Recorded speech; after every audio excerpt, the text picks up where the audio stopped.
Meus irmãos, graça e paz a todos, estamos aqui para o segundo vídeo dessa maravilhosa obra, Missões até os Confins da Terra, uma biografia histórica, tá?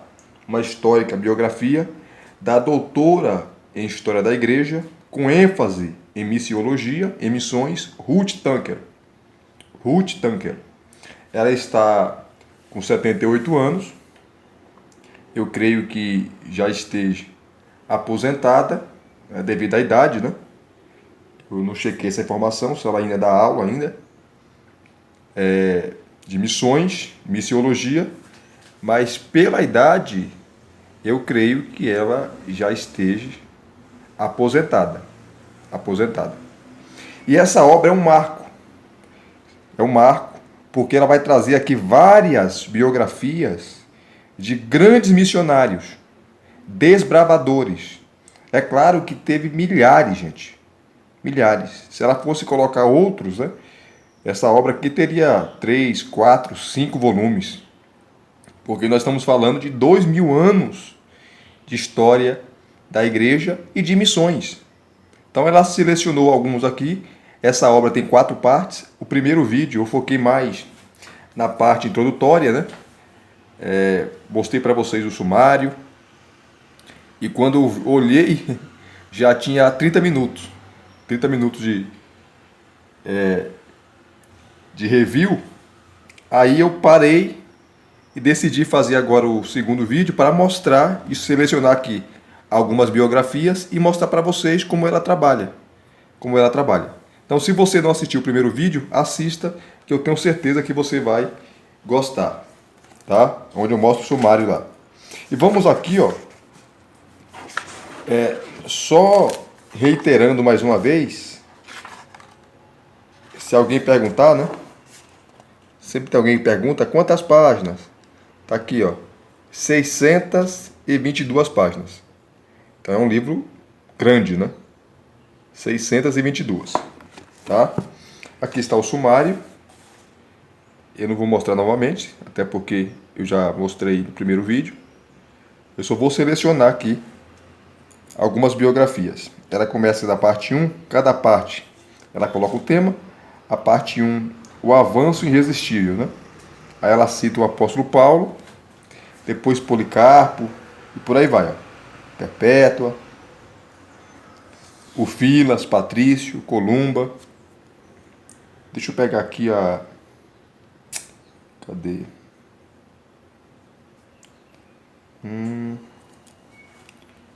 Missões romanas. Tá os nomes dos missionários.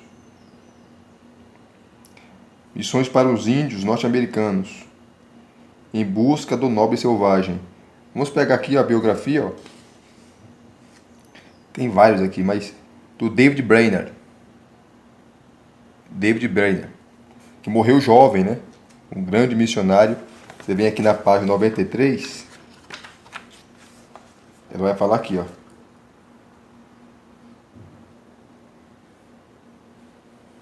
Aqui, ó, David Brainerd. Um dos mais interessantes missionários para os ameríndios foi David Brainerd, herdeiro do puritanismo da Nova Inglaterra e o produto do grande avivamento. Levar o evangelho às tribos nômades e dispersas era a sua única missão. Ele gastou a vida nessa causa. O lugar de Brainerd na história se deve, em grande parte, à imensa inspiração que sua vida pessoal teve sobre os outros. Seu registro de ocorrências, diário e biografia publicados por Jonathan Edwards são clássicos da literatura cristã e missionários através dos séculos, incluindo William Carey e Henry Martyn. William Carey é conhecido como o pai das missões modernas, né? Foram profundamente influenciados pela sua vida. Os métodos de evangelismo de Brainerd diferiram notavelmente do seu grande predecessor missionário para os ameríndios, John Eliot. E apesar da intensidade dos esforços de Brainerd, os resultados da obra foram fracos.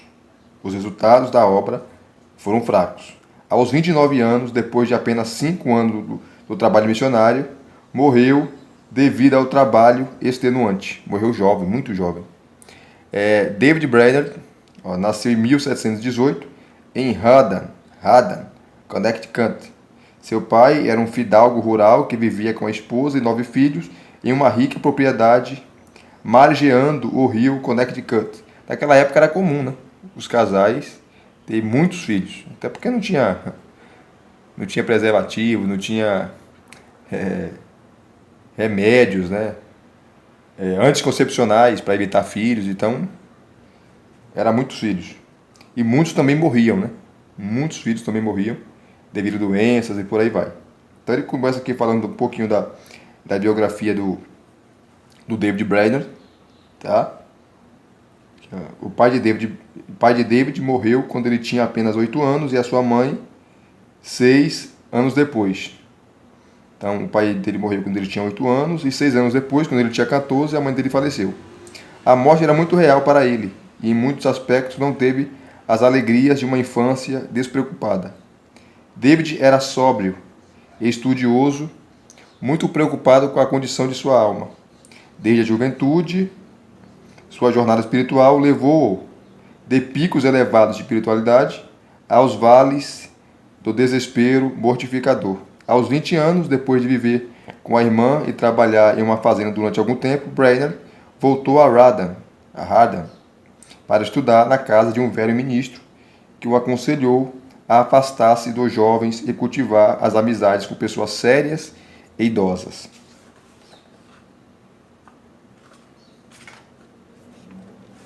Aqui ele continua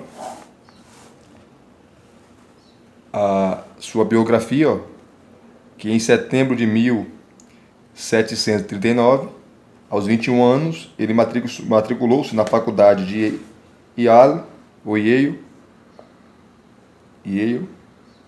Aquele era um período de transição em Yale.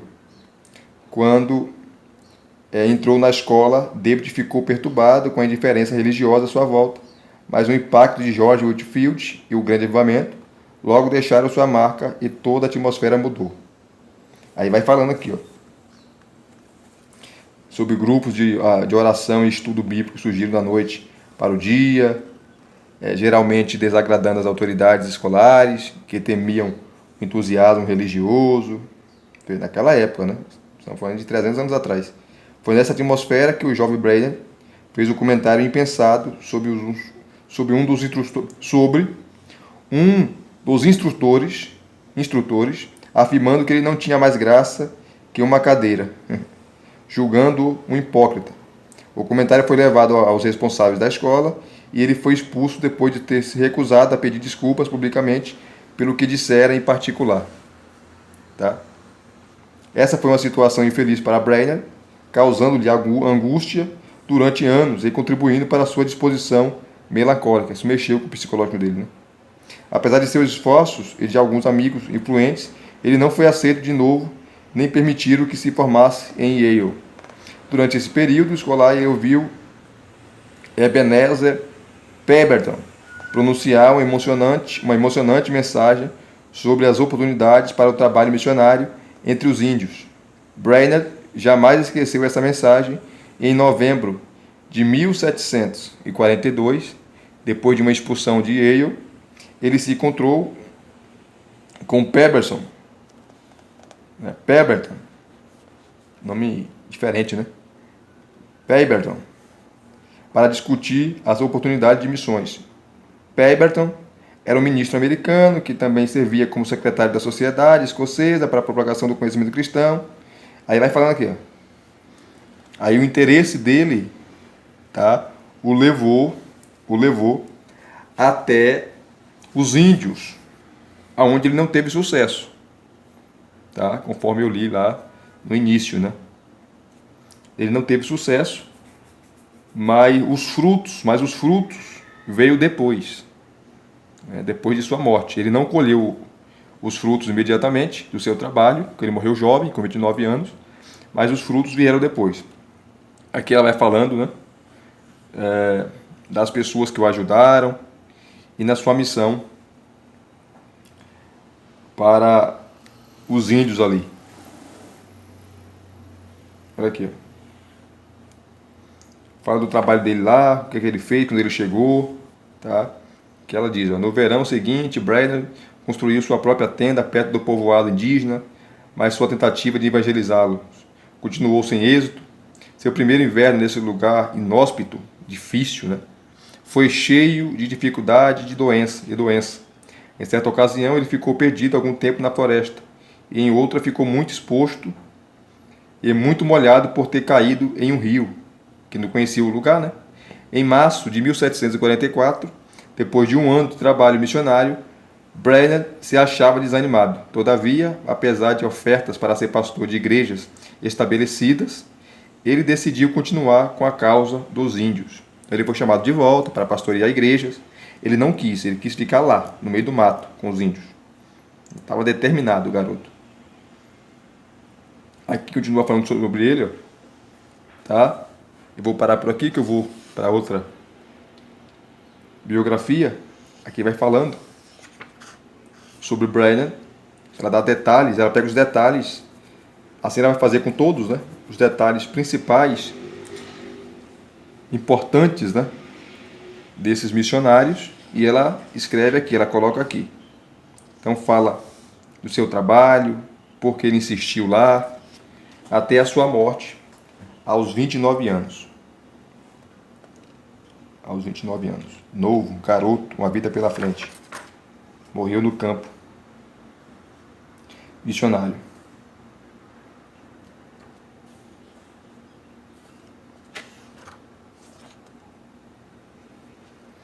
Ele era também depressivo. Ela fala aqui, ó, ele ficou doente, né? A doença e a depressão continuaram perseguindo Brainerd. Suas grandes esperanças de reavivamento entre os índios há muito esmaecido. Com exceção de Tatami, ou Tatami, né? Tatami, como é o Y aqui, ó. Tatami. Sua mulher. Com exceção de Tatami e sua mulher, que foram convertidos e estavam fazendo notáveis progressos espirituais, Brainerd considerava seu ano em Forks, Delaware, como pura perda. Tá? Então ele era depressivo, era um homem de Deus, gente, mas tinha doenças, tá? Depressão, ansiedade. Nós, seres humanos, somos expostos a isso, né? Não é porque somos crentes que não passamos por isso. Aqui tem uma foto, o livro vai te dar várias fotos. Tá? Aqui, ó, David Brainerd pregando aos índios, aqui é a foto. E ela vai detalhando a sua vida até chegar à sua morte.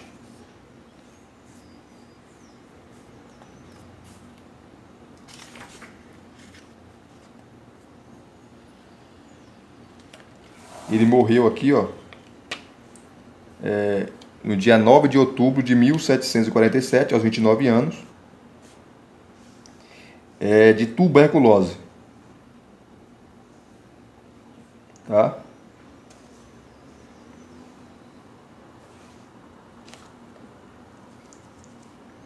Tuberculose, que era uma doença que matava muito naquela época. Hoje não mata mais, né? Hoje tem remédio, enfim, vacina, na época não tinha. Show de bola. Vamos pegar rapidamente, mais uma rápida biografia. Aqui, ó, Policarpo, né? 33. Policarpo é muito conhecido, né? Muito conhecido. Foi discípulo dos apóstolos. 33, aqui já é no início. Aqui, ó. Ela vai falar um pouco sobre Policarpo, a sua vida, que ele foi queimado, tá aqui a foto, ele sendo queimado na estaca em Esmirna. Ele foi martirizado em Esmirna devido à sua fé, tá? Mas foi um pastor, foi um pregador. Como o livro aqui é Missões, foca em missões, são relatos biográficos de missionários. Aqui está Policarpo. a foto dele sendo queimado, vivo, devido a pregar o evangelho. Tá? Ela dá aqui um detalhe, né? Ele morreu com 86 anos, já estava idoso. E naquela época, alguém chegar a essa idade era raridade. Raramente alguém chegava com 80, 70, 60. Raramente. Mas Policarpo chegou aos 86, onde foi morto, queimado, devido a pregar o evangelho. E ela fala aqui que naquela época, quem era o Senhor? Quem era o Quírios? Que é a palavra grega para Senhor. Quírios. Era César, era o imperador. Então dizer que Cristo era o Senhor era assinar o atestado de óbito. E como ele negou, ele falou, não vou chamar César de Senhor. César não é meu Quírios. César não é meu Senhor. O meu Senhor é Jesus Cristo. E por causa disso, né, e outras coisas também, ele não voltar atrás, pregar o Evangelho, ele foi morto queimado. Maravilhoso aqui, ó. Depois vai falar de Perpétua, que foi também martirizada, né? E a história dela é linda, é linda, é linda, maravilhosa, devido não negar o Evangelho, tá? Então, ela vai falar aqui, a Tanker, Ruth Tanker, sobre a perseguição de Sétimo Severo,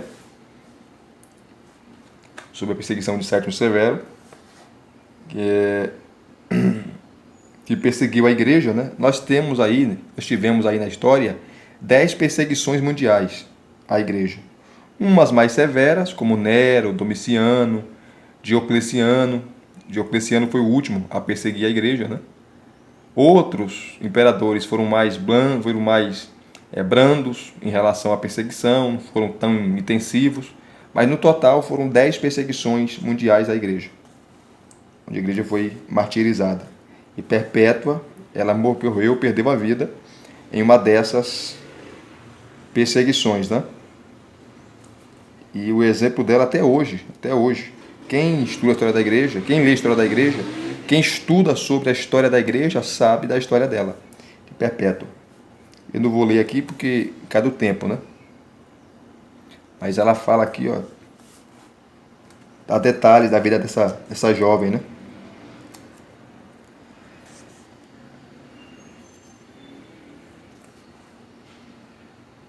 Aqui ela fala da perseguição do imperador, foi mais amargamente sentida em Cartago, cidade de Cartago, que foi perseguida, né? Nessa grande cidade romana, no norte da África, o crescimento do cristianismo estava alarmando as autoridades, e o decreto do imperador se estendia a todos que ensinassem ou fossem convertidos. Olha só. Ela vai falando aqui, ó. O sofrimento pessoal de Perpétua foi preservado em um documento do século III, com o nome A Paixão de Perpétua e Felicitas, o qual, conforme se acredita, foi baseado em diários e registros de Perpétua e Saturo. Certas partes da história podem pertencer à lenda, diz Ruth Tanker. Nota Eliot Wright. Mas comparado com a maioria das biografias de santos, biografia de santos, martirizados durante o século III, o relato contém inúmeros toques humanos convincentes. Nesse relato, Perpétua fala da angústia e da humilhação que seu pai, um membro respeitado da nobreza, sofreu ao ser informado de que sua única filha fora presa como uma criminosa comum. Ele imediatamente procurou-a, suplicou-lhe que abandonasse a nossa fé. Essa parte aqui é emocionante, né? Que estivera aprendendo. Para não ser morta, o pai dela pediu para ela negar a fé, mas ela não negou.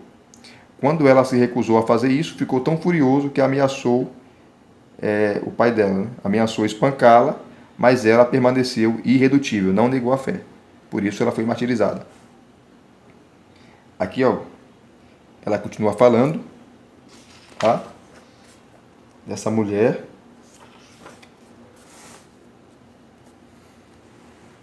Depois ela vai falar de Ulfilas, tá? Show de bola. Aqui tem um mapa, o Império Romano. Como eu falei, o livro vai te dar algumas fotos, né? Mapas, fotos dos missionários. As fotos não estão coloridas, são preto e branco. Até porque tivesse fotos coloridas, a obra seria muito mais cara, né? Muito mais cara. Eu não falei no primeiro vídeo, mas vou falar aqui agora. As páginas não são amareladas, as folhas são brancas, folhas em branco. A letra dá para ler, não é tão grande e nem pequena, é média, né? Letras médias, dá para ler sossegado, tá? Para aqueles que têm dificuldade, você pode usar o óculos, né? O óculos, você vai ler sossegado. Aqui fala de Ulfilas, tá? Depois fala de Patrício e por aí vai. Deixa eu ver aqui mais. É muita coisa, gente. São 4 capítulos, né? Ou melhor, são 4 partes, dividido aí em capítulos. Deixa eu pegar aqui. Ó, os Morávios, que é muito conhecido esse movimento aqui, ó, dos Morávios, que começou com o Conde Nicolau Ludwig von Zinzendorf, que bancou os missionários. Esse avivamento entre os Morávios durou 100 anos. 100 anos, queridos. Imagina um avivamento durar 100 anos. Pessoas que se vendiam, faziam questão de se venderem como escravos para ir para outras nações, outros continentes, pregar o evangelho. Ele fala aqui, ó, fala aqui de vários missionários desse movimento, os Morávios. Eles destacam o Christian David, a Ruth Tanker destaca Christian David e Hans Egeder e George Schmidt, de vários. Ela destaca 2. Tá? Cadê? Parte 2 aqui, ó. O Grande Século. Sul da Ásia Central, confrontando credos antigos. William Carey. Deixa eu mostrar para vocês aqui, ó. Esse camarada é conhecido como o pai das missões modernas. Eu não vou ficar lendo aqui, porque senão o vídeo vai ficar 1 hora de vídeo aí. 1 hora de review. Tá aqui, ó, William Carey. O pai das missões modernas. Esse camarada é muito famoso, é muito conhecido. Tá aqui, ó. William Carey. A foto dele. O pai das missões modernas. Por quê? Porque ele foi um desbravador. Abriu portas para outros missionários. Tá? E ela dá uma ênfase maior. Tem missionários aqui que ela vai dar uma ênfase maior devido à sua importância na história, né? E esse foi o caso de William Carey. Esse foi o caso do David Livingstone, tá? Ela começa aqui falando, ó, o ano era 1800. Ela vai continuando aqui, ó. O cenário é Bengala, no Nordeste da Índia, ao longo das margens do rio mais sagrado da Índia, que é o rio Ganges, né? Esse rio aqui é podre. Pessoas jogam animais mortos lá, fazem sacrifício de animais nesse rio.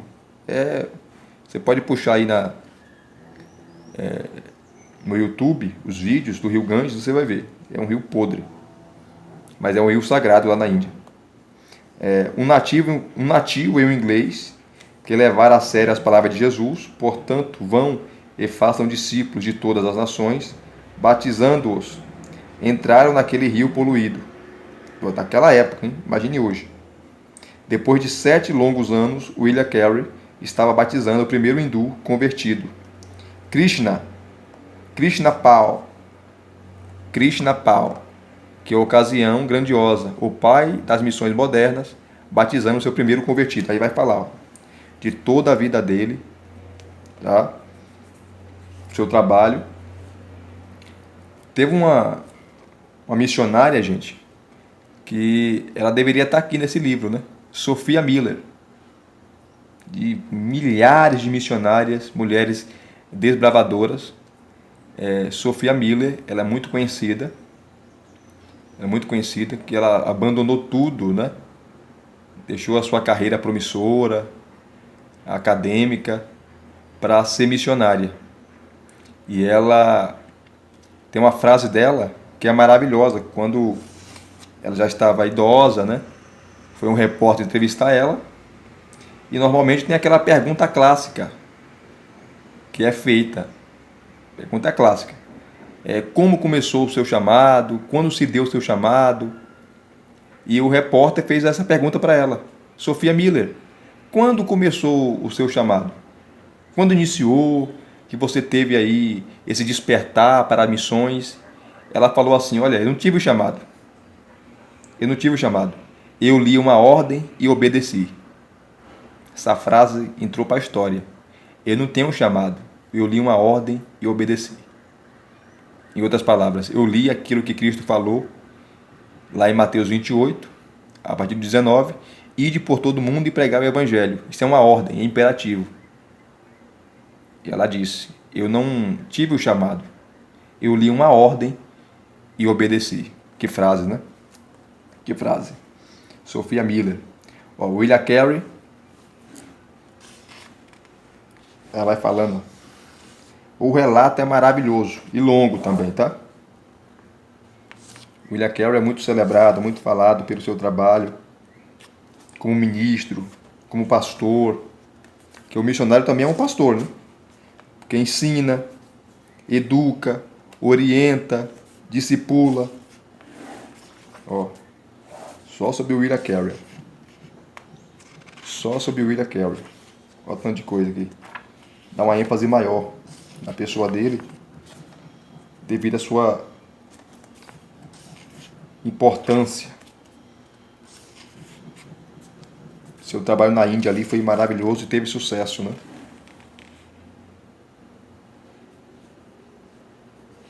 Qual era o objetivo do Carey, de William Carey? Ela destaca aqui, seu objetivo era fundar uma igreja nativa por intermédio de pregadores locais, fornecendo as escrituras na língua nativa, na língua daquele povo. Isso no século XIX.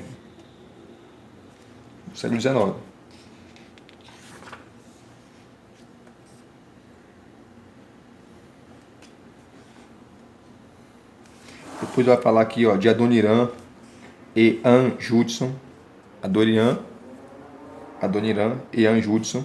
Aqui está a foto dele, Adoniram Judson, missionário pioneiro na Birmânia. Olha só.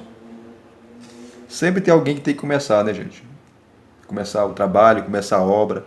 Muitos missionários morreram sem ter êxito no seu trabalho, no sentido de conversões, de crescimento. Mas depois, outros que foram lá e continuaram o trabalho desse missionário, tiveram os frutos. Porque é assim, um planta, um rega, mas quem dá o crescimento é quem? É Deus. E muitos missionários não viram os frutos do seu trabalho, porque morreram antes. Um deles foi o David Brainerd. Mas os que vieram depois colheram os frutos plantados pelos pioneiros. Então, maravilhoso. Tá? Foi a primeira esposa dele, né? A Ann Hasseltine Judson, a primeira esposa de Adoniram. Aqui essa foto está bem escura, né? Mas aqui é os primeiros missionários estrangeiros comissionados em 5 de fevereiro de 1812. Olha só que interessante. Aqui é outra foto. Você vai ter várias fotos no decorrer aí dessa obra. Só que, como eu falei, é preto e branco. Os Judsons a bordo da caravana, deixando o cais. Esse nome aqui é difícil falar. Crown Charles. Eu acho que é isso. Eu pronunciei errado, perdão. Crown Shields, em Salem, Massachusetts, em 18 de fevereiro de 1812.